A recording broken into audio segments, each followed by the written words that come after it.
అల్ప విశ్వాసులారా, ఈ గాలిని సముద్రమును గద్దింపక మిక్కిలి నిమ్మలమాయెను. మిక్కిలి నిమ్మలం అంటే నిశ్శబ్దము, పిన్ డ్రాప్ సైలెన్స్. సూది వేసినా వినపడుతుందా అన్నంత నిశ్శబ్దం అన్నమాట.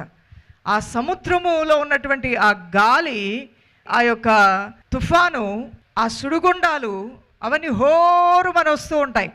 ఆ హోరు గాలిని, ఆ సముద్రంలో ఉన్నటువంటి ఆ కెరటాల యొక్క ప్రభావాన్ని తట్టుకోలేక భయభ్రాంతులకు లోనైపోయారంటే ఇక్కడ భక్తులైనటువంటి వారు.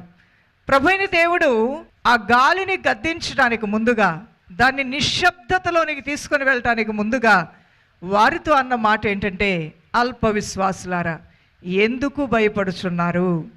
ఈ రెండు మాటలు ఈ రోజున మీరు కూడా వినండి శ్రద్ధగా. ఎందుకు భయపడుతున్నావు? నీకు అల్ప విశ్వాసం ఉంది, అందుకనే భయపడుతున్నావా? దేవుడు లేడని నువ్వు భయపడుతున్నావా? యేసు నామము నీకు లేదని భయపడుతున్నావా? పరిశుద్ధాత్మ సహాయం నీకు లేదనుకొని భయపడుతున్నావా? దేవుని వాక్యము నీ జీవితంలో ఏ కార్యము చేయలేదేమో అనేటువంటి భ్రమలో ఉండి భయపడుతున్నావా? ప్రభువు సెలవిచ్చిన వాగ్దానము నా జీవితంలో ఇంకా నెరవేర్చబడలేదు కాబట్టి ఇక నెరవేర్చబడదేమో అని ఒక అవిశ్వాసముతో సతమతమైపోతూ భయపడుతున్నావా? బాధపడుతున్నావా? ఈరోజు నీలో ఉన్న భయానికి, ఆందోళనకి, కలవరానికి, చింతకి ఉన్న కారణం ఏంటి దేవుని బిడ్డ? ప్రభు అయిన దేవుడు ఇక్కడ శిష్యులతో అంటూ ఉన్నాడు, గాలి రేగింది కరెక్టే, తుఫాను వచ్చింది కరెక్టే. ఇక్కడ ప్రభు అయిన దేవుడు అంటున్నాడు, ఎందుకు గాలికి భయపడతారు? ఎందుకు తుఫానుకు భయపడతారు? ఎందుకు సముద్రానికి భయపడతారు? నేనున్నాను కదా మీతో. నేను లేకపోతే గాలి మీకు హాని చేస్తుంది, 100% ట్రూ. అది తప్పకుండా మీకు హాని చేస్తుంది. గాలి అనేది, ఆ సుడిగాలి అనేది, ఆ తుఫాను తప్పకుండా మీకు హాని చేస్తుంది. తప్పకుండా ఆ సుడిగుండము, ఆ కెరటాల భయంకరమైన రాక్షస కెరటాలు మిమ్మల్ని తప్పకుండా ముంచేస్తాయి. No doubt at all. అందులో ఎటువంటి అనుమానం కూడా లేదు. యేసయ్య అంటున్నాడు, నేనున్నాను కదా. నేనున్నప్పుడు అల్ప విశ్వాసం ఎందుకయ్యా? అల్ప విశ్వాసం ఎందుకు నీకు? నేనున్నాను కదా నీ జీవితంలో. నేనున్నప్పుడు కూడా నీకెందుకు భయము? నేనున్నప్పుడు కూడా నీకెందుకు ఆ తొందరపాటు? నేను నీ నావలో ఉన్నప్పుడు కూడా ఎందుకు ఆ భయభ్రాంతులకు లోనవటం? నేను లేనా? నీకు సహాయం చేయడానికి నేను లేనా అని ప్రభు అయిన దేవుడు అక్కడ అంటున్న సందర్భాన్ని మనం జ్ఞాపకం చేసుకుందాం. ఈ రోజున ప్రియ దేవుని సంగమా, వాక్యం వింటున్న దేవుని ప్రియ జనాంగమా, మీతో కూడా దైవజనరాలుగా ఆత్మ ప్రేరేపణతో నేను మాట్లాడుతూ ఉన్నాను. ఎందుకు నువ్వు భయపడుతున్నావు అంటున్నాడు. దేని కొరకు నువ్వు భయపడుతున్నావు? ఏం భయపడకూడదండి? ఏమండి కష్టాలు వస్తే ఏడవకూడదా? ఏమండి ఇలాంటి సమస్యలు వస్తే దిగులు పడకుండా ఎవరుంటారు? ఆందోళన చెందకుండా ఎవరుంటారు? కలవరపడకుండా ఎవరుంటారు? భయపడకుండా ఎవరుంటారు అంటే అలా ఉండే వాళ్ళు ఉంటారు. కానీ నువ్వు దేవుణ్ణి కలిగిన ప్రజగా నువ్వు భయపడకూడదు. నీతో నీ దేవుడు ఉన్నాడు కాబట్టి నువ్వు దిగులు పడకూడదు. నీ ప్రభు నీ పక్షంగా కార్యాలు నెరవేరుస్తారు కాబట్టి నువ్వు చింతపడకూడదు. అయినా సరే నా జీవితంలో దేవుడు ఉన్నా సరే నాకు చింతలు వస్తున్నాయంటే అంతే. నువ్వు ఎదగవలసిన రీతిగా ఇంకా ఎదగాల్సి ఉంది. నువ్వు చేయవలసిన భక్తిని ఇంకా చేయాల్సి ఉంది. నువ్వు మొరపెట్టవలసిన రీతికి ఇంకా మొరపెట్టాల్సి ఉంది. నువ్వు వేడుకోవలసిన రీతికి ఇంకా వేడుకోవాల్సి ఉంది. నిన్ను నువ్వు సజీవంగా సమర్పించుకోవాల్సింది ఇంకా నీలో ఏదో కొదువు ఉంది. ఆ విధంగా నువ్వు సమర్పించుకున్నట్లయితే మహిమగల దేవుని కార్యాలు చూడబోతున్నావు. దేవుని బిడ్డ, నిశ్శబ్దత, నీకు వ్యతిరేకంగా ఉన్నటువంటి గాలిని, సముద్రాన్ని, తుఫానిని ఆ ప్రభు గద్దించగా అవి నిశ్శబ్దతలోకి వెళ్ళిపోతాయి. ఎలా నేను వీటిని జయించగలను? దైవజనరాలా, నా జీవితంలోకి వచ్చే బాధలు, కష్టాలు మీకు చెప్తే అర్థమవుతాయో లేదో నాకు తెలియదు. దేవుడికి అర్థమవుతాయో లేదో కూడా నాకు తెలియదు. నా బాధలు ఏంటో నాకే తెలుసు నువ్వు అనుకుంటూ ఉన్నావేమో. అయితే దానికి ఒక పరిష్కారం అనేది దేవుని వాక్యంలోంచి నేను మీతో మాట్లాడాలనుకుంటున్నాను. నేను కొన్ని విషయాలు చెప్తాను. అవన్నీ నీకు ఉన్నాయి అంటే, నేను చెప్పినవన్నీ మీరు కలిగి ఉంటే తప్పకుండా మీ సమస్యకు పరిష్కారం ఈరోజే మీరు చూడబోతున్నారు దైవజనమా. మొదటిగా యేసు నామములో నేను రక్షింపబడ్డాను అన్నవారు ఎంతమంది అండి? అంటే యేసు నామములోనే మీకు ఏమొచ్చింది? పాప క్షమాపణ. అలానే యేసు నామంలోనే మీకు నిత్య జీవాన్ని మీరు కలిగి ఉన్నారు. అలానే ఇప్పుడు మీరు చేసే ప్రార్థనలన్నీ ఏ నామంలో చేస్తున్నారు? యేసు నామంలోనే. నెంబర్ 1, మీరు యేసు నామాన్ని కలిగి ఉన్నారు. రెండవదిగా మీరు చూసినట్లయితే దైవజనమా, యేసు నామముతో పాటుగా యేసయ్య వాక్యము. ఎంతమంది యేసు వాక్యాన్ని మీరు కలిగి ఉన్నారు? ఈరోజు ఏం వింటున్నారు మీ అందరూ కూడా? ఏ వాక్యాన్ని నెమరు వేసుకుంటున్నారు? ఏ వాక్యమే నమ్మకం ఉంచారు? ఏ వాక్యం ద్వారా మీ జీవితాలను కట్టుకుంటున్నారు? యేసయ్య వాక్యం ద్వారా. హల్లెలూయా. ఇక మూడవదిగా యేసు రక్తము. యేసు రక్తములోనే నాకు పాప క్షమాపణ వచ్చిందని ఎంతమంది నమ్ముచున్నారు? యేసు ప్రభువు నా పాపముల కొరకే రక్తము కార్చారని ఎంతమంది నమ్ముచున్నారు? ఆ పవిత్ర రక్తము ద్వారా నాకు జన్మ కర్మ పాపం నుంచి విడుదల వచ్చిందని ఎంతమంది నమ్ముచున్నారు? అంటే యేసు రక్తములో మీరు కడగబడ్డారు. నాలుగవదిగా దైవజనమా, ఆయన వాగ్దానములు అనగా దరిదాపుగా పరిశుద్ధమైన బైబిల్ గ్రంథంలో 4000 నుండి 5000 వాగ్దానాల వరకు ఉన్నాయి. ఈ వాగ్దానాలన్నీ కూడా దేవుడు నా పట్ల నెరవేరుస్తాడని ఎంతమంది నమ్ముచున్నారు? ఈ దైవ వాగ్దానాలు మన కోసం ఇచ్చాడా, లేకపోతే దేవదూతల కోసం ఇచ్చాడా యేసయ్య?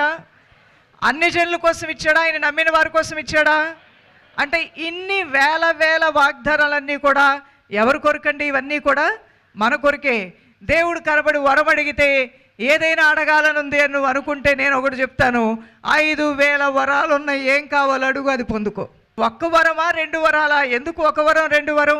5000 వరాలు ఉన్నాయి. ఏ వరం కావాలో కోరుకో, ఆ వరాన్ని నీ దేవుడు నీకు ఇచ్చేస్తాడు. సొలొమోను అడిగాడంట 2-3 వరాలు, కానీ ప్రభు అతని యందు సంతోషించి, నువ్వు ఏదో ఎక్కువ ఇంకేమన్నా అడుగుతామే అనుకున్నాను, కానీ నువ్వు అడగాల్సింది కొంచెమే అడిగావు, దాంతోపాటుగా సకల సంపద, సకల సౌఖ్యములు, సకల ఘనత నీకు ఇచ్చేస్తున్నాను, తీసుకోమన్నాడంట. అనగా ఘనత, ఖ్యాతి, సంపద అన్నీ కూడా ఇవ్వగల శక్తిమంతుడు మన దేవుడు. ఆయన వాగ్దానపు పుటముల్లో ఇవన్నీ నిగూఢంగా నీ కొరకు దాచబడిన నిధి వలె ఉన్నాయి. ఆయన్ను ప్రేమించే వారి కొరకు ఒక నిధి దేవుడు దాచి ఉంచాడు. ఆ నిధి ఎవరి కోసం అంటే ఆయన నమ్ముకున్నటువంటి వారి కొరకే. ఆ నిధి నువ్వు తవ్వుకుంటూ వెళ్ళే కొలది కూడా ఆ నిధిలో ఉన్నటువంటి మణులు, మాణిక్యాలను స్వతంత్రించుకోగలుగుతావు, సొంతం చేసుకోగలుగుతావు దేవుని బిడ్డ. ఇంకనూ మనం ముందుకు వెళ్ళినట్లయితే దైవజనమా, 5వదిగా ఎంతమంది నేను సాక్ష్య జీవితం కలిగి ఉన్నాను అని మీరు అంటున్నారు? సాక్ష్య జీవితం అంటే ప్రభు నమ్ముకోవటమే. యేసుక్రీస్తు నమ్ముకున్న కుటుంబము, ప్రభు నమ్ముకున్న వారని మిమ్మల్ని చూసిన వారు అంటున్నారా లేదా? అది మీ కొరకు ఇవ్వబడిన సాక్ష్యము. అనగా క్రీస్తును నమ్మిన వారనే సాక్ష్యం భూమి మీద కలిగి ఉన్నావు. ఆ తర్వాత నువ్వు కన్న వాటిని, విన్న వాటిని, నువ్వు అనుభవించిన వాటిని, నువ్వు పొందుకున్న వాటిని, నీ అనుభవాల్లోంచి ఆత్మదేవుడు చేసే వాటిని, ఆయన నీకు చెప్పే వాటిని, నువ్వు పొందుకున్నటువంటి ఆ మేలులను కూడా నువ్వు సాక్షి రూపంలో చెప్తూ ఉంటావు. 119వ కీర్తన 110వ వచనం నుండి 112వ వచనం వరకు మనం గమనించినట్లయితే, నన్ను పట్టుకొనుటకే భక్తిహీనులు ఉరియొడ్డిరి, ఆయనను నీ ఉపదేశముల నుండి నేను తొలగి తిరుగుటలేదు. నీ శాసనము నాకు హృదయ ఆనందకరములు, అవి నాకు నిత్య స్వాస్థ్యమని భావించుచున్నాను. నీ కట్టడలను గైకొనుటకు నా హృదయమును నేను లోబరుచుకొని ఉన్నాను. ఇది తుది వరకు నిలుచు నిత్య నిర్ణయము అని ఇక్కడ ఒక మంచి తీర్మానం. 6వదిగా మీ తీర్మానం దైవజనమా. ఈ తీర్మానాన్నే నిబంధన అనొచ్చు. ప్రభు తన నిబంధనలో తన పవిత్రమైన రక్తమును మన కొరకు కాచి క్రొత్త నిబంధనలోనికి మనల్ని తీసుకున్నాడు. మనం కూడా నిబంధన చేసుకున్నాం. పెండ్లి కుమారుడితో అనగా పెండ్లి కొడుకుతో, పెండ్లి కూతురు ఏ విధంగా జీవితకాలం అంతా నేను నీ భార్యగా ఉంటాను, కష్టంలో సుఖంలో బాధలో నిబంధన చేసుకుంటుందో, భర్త కూడా కష్టమైన సుఖమైన బాధైనా నేను నిన్ను విడనాడను, నేను నిన్ను మోసగించను, మరి యవన కాలం మందు నిన్ను విడిచిపెట్టి నీకు దూరం అయిపోయి నీకు మనస్తాపాన్ని నేను గురి చేయను అని ఏ విధంగా మరణ పర్యంతము నీతోనే ఉంటానని ఒక పెండ్లి కొడుకు తన కాబోయే భార్యతో, పెండ్లి కుమార్తెతో ఎలా నిబంధన చేసుకుంటాడో, ఆ నిబంధనలో ఎందరైతే పటిష్టపరచబడతారో ఆ నిబంధనను వారు జ్ఞాపకం చేసుకుంటూ జీవితంలో కొన్ని ఆటుపోట్లు వచ్చినా, ఒకవేళ ఒక్కొక్కసారి కుటుంబ జీవితం అనగా ఫ్యామిలీ లైఫ్ అనేది, భార్యాభర్తల దాంపత్య జీవితం అనేది ఒక్కొక్కసారి ఒక్కొక్క అనుభవం గుండా వెళ్తూ ఉంటారు. జీవితంలో వచ్చే కొన్ని ఇబ్బందులు, కొన్ని ఇక్కట్లు, కొన్ని ఒత్తిడులు మీ ఇద్దరి జీవితాలను కూడా అతలాకుతలం చేయొచ్చు, అసహనానికి లోన్ చేయొచ్చు. అయినప్పటికీ కూడా సహనంతో ఒకరికొకరు ఓర్చుకొని తలాక్ అనకుండా, నువ్వు నాకొద్దు నేను నీకొద్దు అనకుండా మీ ఇద్దరు కలిసిమెలిసే ఈ జీవిత ప్రయాణాన్ని, ఈ విధంగా వివాహ బంధాన్ని కొనసాగిస్తూ ఉన్నారు అంటే మీరు ఆ నిబంధనలో ఉన్నారు కాబట్టి వాటిని జ్ఞాపకం చేసుకున్నారు. నీతిమంతుడు మాట ఇచ్చి మాట తప్పుడు, అది ఏ విషయమైనప్పటికీ కూడా ప్రాముఖ్యంగా వివాహ బంధం ద్వారా జతపరచబడినప్పుడు, ఇక నేను మాట ఇచ్చాను, ఇది మామూలు మాట లాంటిది కాదు, జీవితాంతం అతనితో ఉంటానని, జీవితాంతం ఆమెతో ఉంటానని మాట ఇచ్చాను కాబట్టి ఆ నిబంధనలో ఉండాలని ఎన్నో కుటుంబాలు అలా కలిసిమెలిసి ముందుకి సాగిపోతూ ఉన్నారు దైవజనమా. ఈరోజు ఎందుకు ఇదంతా చెప్పానంటే, నువ్వు కూడా దేవునితో ఒక తీర్మానం తీసుకున్నావు. బ్రతికినంత కాలము నీతోనే బ్రతుకుతా, నీలోనే బ్రతుకుతా, నీ కోసమే బ్రతుకుతా, చచ్చిపోతే నీలోనే చనిపోతా, బ్రతుకుడు క్రీస్తే చావైనా మేలే, నీలో ఉండి చనిపోతా, తుది శ్వాస వరకు మట్టి మన్నులోకి వెళ్తుంది, నా ఆత్మ నీ యొద్దకు రావాలి. ఇదే సంఘం అంటే. హల్లెలూయా. సంఘం ఎంత బలమైందో తెలుసా దైవజనమా? సంఘం ఎంత పటిష్టమైందో తెలుసా? దేవుని సంఘం ఎంత ఉన్నతమైందో తెలుసా? దేవుని సంఘానికి దేవుడిచ్చిన ఆధిక్యత ఎంత గొప్పదో తెలుసా? ఇది మామూలు ఆధిక్యత కాదు. ఎందుకంటే నీవు నీ దేవునితో నిబంధన చేసుకున్నావు, నీ దేవుడు కూడా నీతో నిబంధన చేశాడు. ఈ నిబంధనలో దేవుడు తన సంఘాన్ని తీసుకుని వెళ్తున్నాడు, తన రాకడ కొరకు సిద్ధపరచుకుంటూ ఉన్నాడు. అంతే నీ తీర్మానం. ప్రభువులోనే నా జీవిత కాలం అంతా నేను ఉండాలనే నీ తీర్మానం.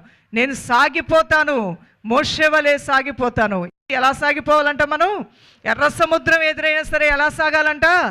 మోషే వలె సాగిపోవాలంట. నేను సాగిపోతాను, నేను ముందుకే వెళ్ళిపోతానని తీర్మానం తీసుకున్నావు. చూసావా?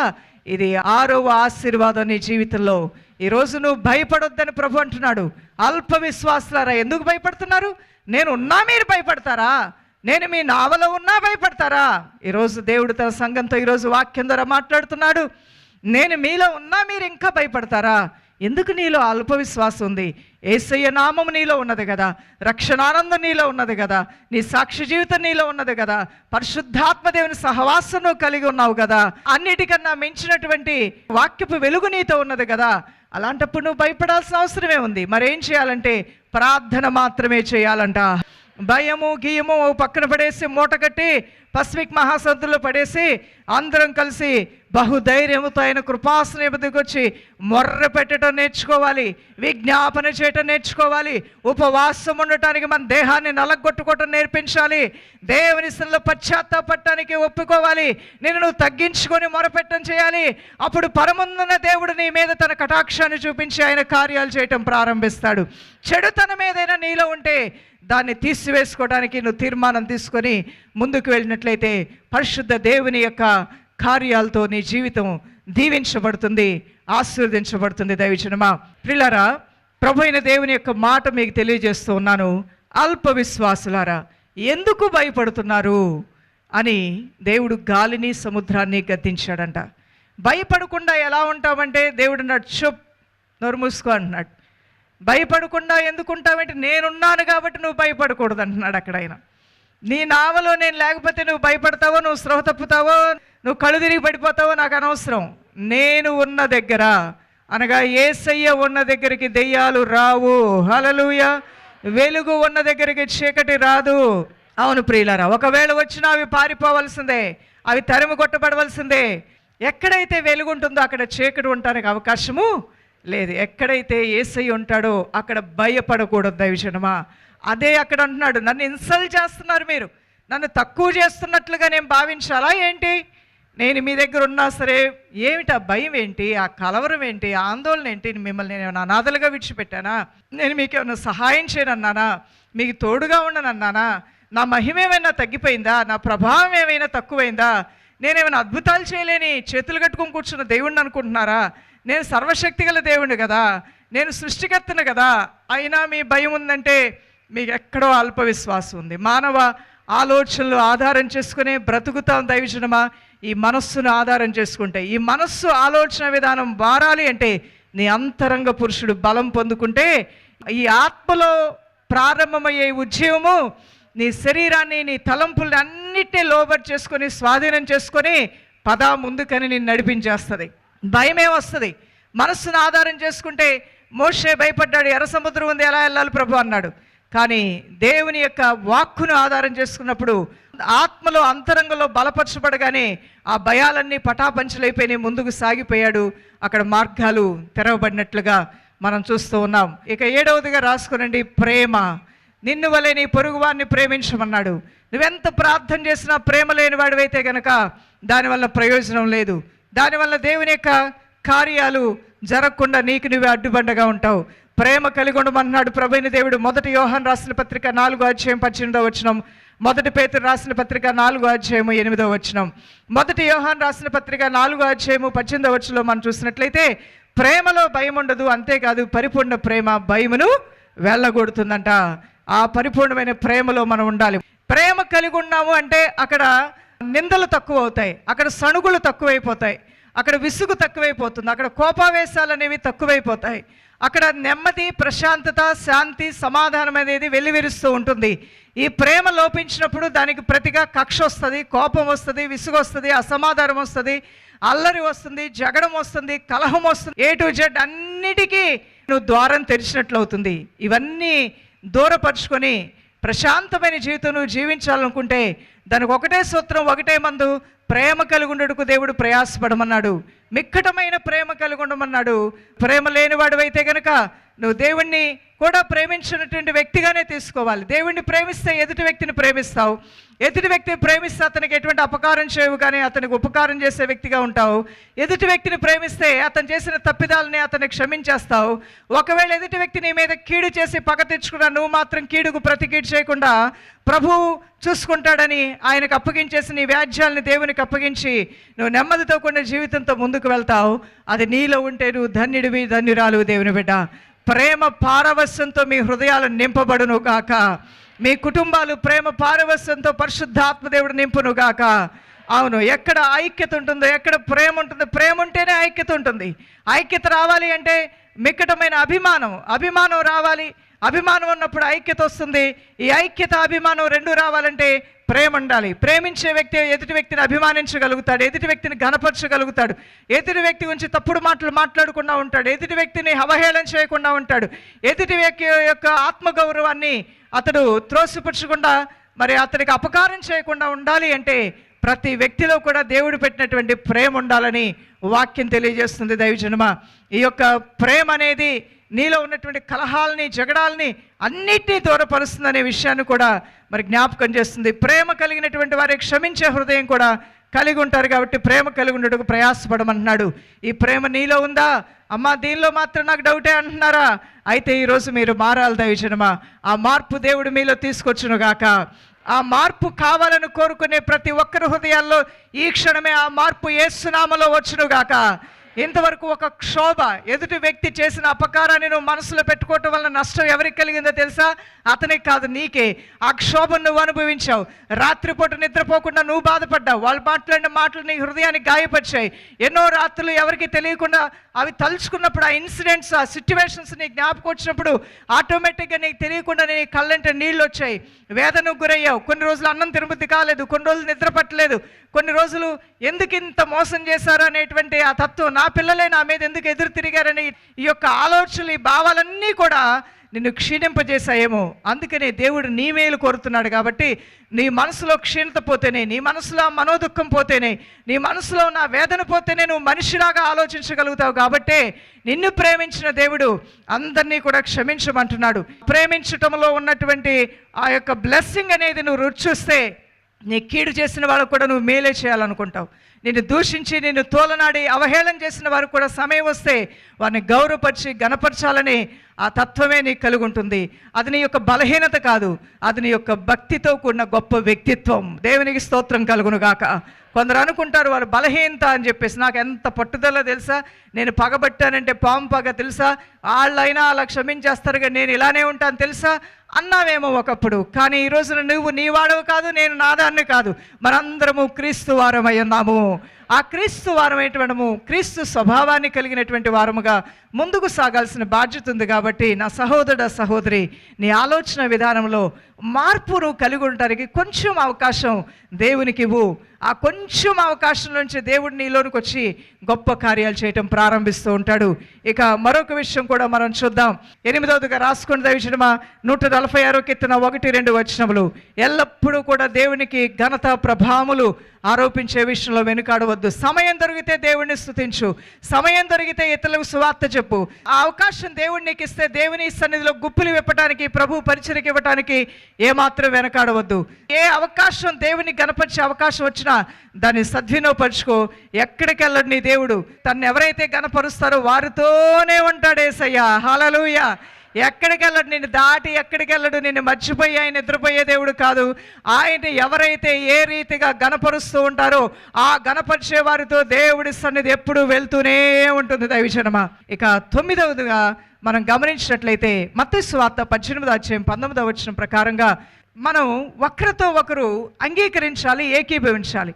ఒక విశ్వాసి మరొక విశ్వాసి కొరకు ప్రార్థన చేయాలి. అబ్బాయి వీళ్ళ కోసం నేను ఎక్కడ ప్రార్థన చేస్తానులే అనుకోకూడదు. దానిలో ప్రభు ఆనందిస్తాడు. ఒకరి నిమిత్తమే ఒకరు ప్రార్థన చేయమన్నాడు. ఇద్దరు ఏకీభవించి ప్రార్థన చేస్తే దేవుడు గొప్ప కార్యాలు చేస్తానని సెలవిచ్చాడు. కాబట్టి ఒకరి నిమిత్తమే ఒకరు ప్రార్థన చేసినప్పుడు అక్కడ దేవుడు ప్లీజ్ అవుతాడు, సంతోషపడతాడు. ఆయన సంతోషపడి మనల్ని దీవించడం ప్రారంభిస్తాడు, ఆయన కార్యాలు చేయడం ప్రారంభిస్తాడు. 10వదిగా దైవజనమా, కన్నీటి ప్రార్థన. నువ్వు కన్నీటి ప్రార్థన చేయడానికి నువ్వు మనస్సు నిలిపిన వ్యక్తివైతే ప్రభు నీ జీవితంలో ఉన్న భయాలన్నీ పారదోలి దేవుని కార్యాలు చేయటం ప్రారంభిస్తాడు. కన్నీటి ప్రార్థన మీలో గొప్ప విజయాలను తీసుకొని వస్తుంది.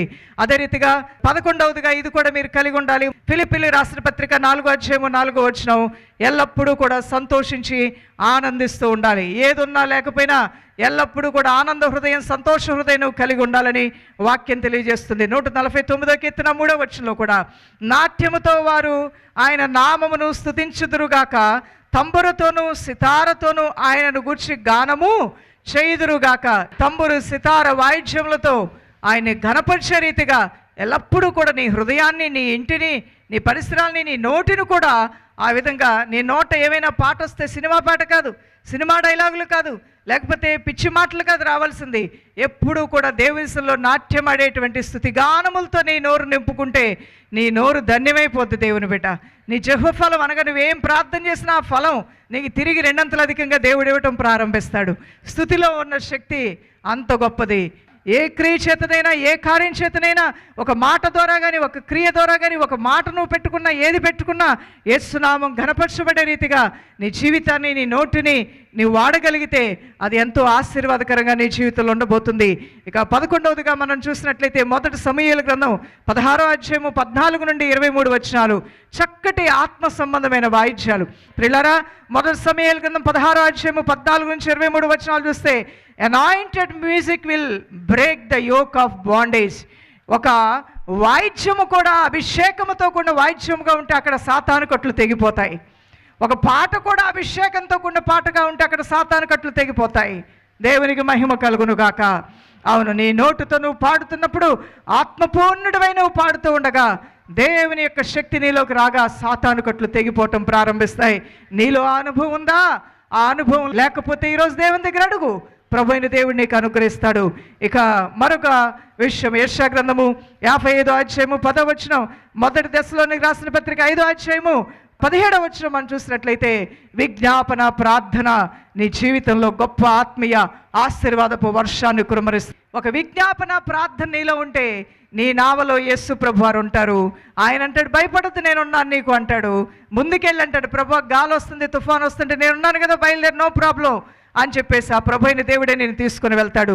చూడండి, ఇక్కడ వచనాల్లో యెషయా గ్రంథం 55:10-11 వర్షమును హిమమును ఆకాశము నుండి వచ్చి అక్కడికి ఎలాగూ మరలక భూమిని తడిపి విత్తువానికి విత్తనమును భుజించువానికి ఆహారమును కలుగుడికి అది చిగిర్చి వర్ధిల్లినట్లు చేయను, అలాగే నా నోట నుండి వచ్చు వచనమును ఉండును. నిష్ఫలముగా నా యొద్దకు మరలక అది నాకు అనుకూలమైన దాన్నే నెరవేర్చును. నేను పంపిన కార్యమును సఫలము చేయును. మీరు సంతోషముగా బయలు వెళ్ళుదురు, సమాధానం పొంది తోడుకొని పోబడుదురు. మీ ఎదుట పర్వతములను మెట్టలను సంగీతనాదము చేయును. హల్లెలూయా. ప్రభు అయిన దేవుడు సెలవిచ్చుచున్న మాట, ఎప్పుడైతే తన ప్రజలు విజ్ఞాపనకర్తలుగా మారి, మధ్యవర్తులుగా మారి, నీ కొరకు, నీ ఇంటి వారి కొరకు, నీ కొరకు నువ్వు చేసుకునేది వ్యక్తిగత ప్రార్థన, నీకు సంబంధించిన దాని కొరకు నువ్వు చేస్తున్నావు చూసావా, అది విజ్ఞాపన ప్రార్థన. అది నీ ఇంటి వారి కొరకు అవ్వచ్చు, నీ స్నేహితుల కొరకు అవ్వచ్చు, సంఘం కొరకు అవ్వచ్చు, దైవజనుడు కొరకు అవ్వచ్చు.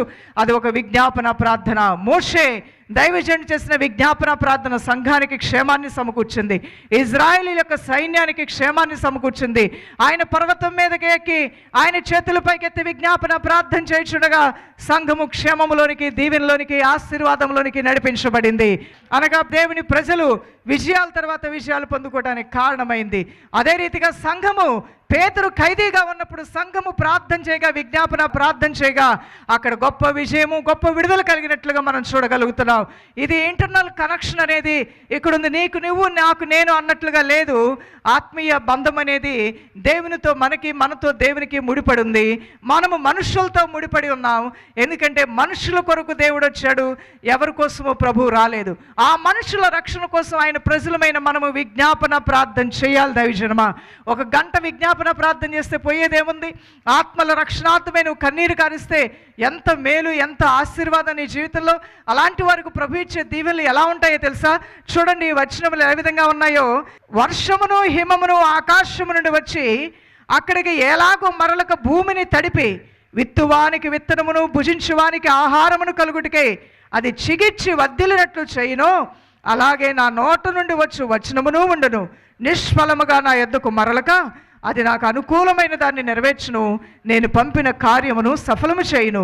మీరు సంతోషముగా బయలు వెళ్ళుదురు, సమాధానము పొంది తోడుకొని పోబడుదురు. మీ ఎదుట పర్వతములను మెట్టలను సంగీతనాదము చేయును. దేవునికి మహిమ కలుగును గాక. చెప్పబడిన 12 విషయాల్లో ఒకవేళ 1, 2 నీలో కొదువుగా ఉండొచ్చేమో. ఆ కొదువు కూడా ఈరోజు నేను సరి చేసుకుంటాను అన్నవారు లేచి నిలబడండి, ప్రార్థన చేద్దాం. దైవజనమా, పరిశుద్ధుడా, నీ నామానికి మహిమ చెల్లిస్తున్నాను నాయన. నీ బాహుళ్యత, నీ కృపా కనికరాలు, నీ వాత్సల్యత, నీ దయాదాక్షిణ్యంతో కూడిన మహిమగల కార్యములు ఎల్లప్పుడూ నీ ప్రజలతోనే, నీ సంఘములోనే, నిన్ను ప్రేమించే వారితోనే నువ్వు స్థిరపరిచే దేవుడు అయ్యా.